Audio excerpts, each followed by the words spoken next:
The Greensand Ridge Walk, 40 miles from Leighton Buzzard to Gamlingay in August 2010. When we returned from our first long-distance walk earlier on in the month, Wainwright's Coast to Coast, my sister Jenny and I still had itchy feet and wanted to keep walking.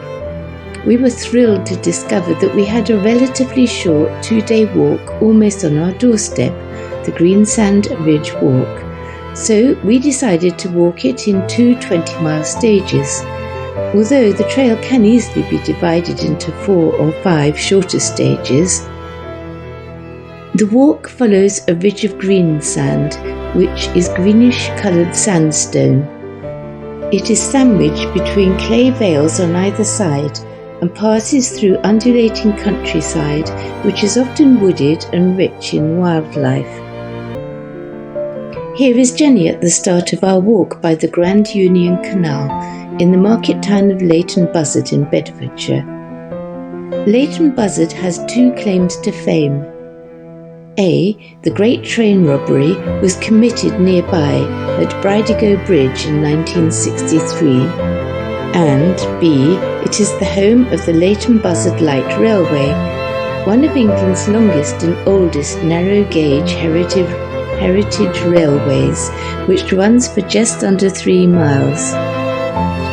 Here I am, taking a short break for a photo opportunity in beautiful Rushmere Park and Oak Wood, just outside Leighton Buzzard. The park has over 400 acres of woodlands, heath and meadows. We stopped for coffee in the Georgian village of Woburn. This is Woburn Deer Park, with Woburn Abbey, the family seat of the Duke of Bedford, in the background. Woburn Abbey was built on the site of a former Cistercian monastery. The 3,000-acre deer park has 9 different species of deer. We saw some fallow deer as we crossed it. Here I am on the ridge, en route to Ampthill, where the Greensand Ridge Walk and the John Bunyan Trail run together for about 3.5 miles. See my separate chapter for more details about the Bunyan Trail. Jackdaw Hill, near Millbrook. A charming garden with Millbrook Church in the background. En route to the village of Haynes, with a curious Jersey cow on the other side of the fence. The Greensand Ridge Walk crosses the Bunyan Trail again in Haynes. A ram at the halfway stage in Malden, where poor old Shadow, my car, was vandalised. At the end of day 1, we returned to where we had parked my car by the church in Malden at the start of our day, only to discover to our chagrin that someone had broken into it by smashing one of the rear quarter-light windows in order to get into the boot. Fortunately, the boot was empty, so the thief was thwarted, but having to replace the broken window was highly inconvenient. A Highland cow en route to Haynes. There were many wild flowers en route. Here is wild chicory. Chicory has similar medicinal properties to those of the dandelion, i.e. it's tonic, laxative and diuretic. Like other heliotropic flowers, such as sunflowers and some flowers in the Asteraceae or daisy family, chicory flowers open in the morning and follow the sun from east to west, but they close around noon when the sun is at its brightest. The plant has numerous uses, for example, as a coffee substitute, and paradoxically, the leaves produce a blue dye, while the flowers produce a yellow dye. It is truly a magical plant.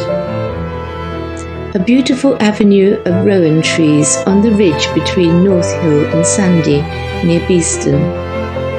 The wood from rowan trees is one of the 9 woods traditionally burnt on the Beltane fires. Rowan has astringent and protective properties. Here I am slightly bedraggled after a rain shower just before Sandy, where the Greensand Ridge Walk crosses the Kingfisher Way, which has a separate chapter in my book. We saw this great little rhyme on a sign here at Beeston Fields, attributed to Sir Alan Patrick Herbert. The farmer will never be happy again.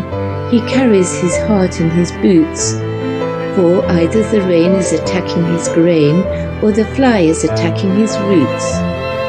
So, if you should meet this unfortunate man, the conclusion is only too plain, that nature is just an elaborate plan to annoy him again and again. The trail runs close to what used to be Tempsford Airfield and the site of the barn at Gibraltar Farm. During the Second World War, this was the headquarters of the Special Operations Executive, where Allied agents were trained for secret missions behind enemy lines in Europe.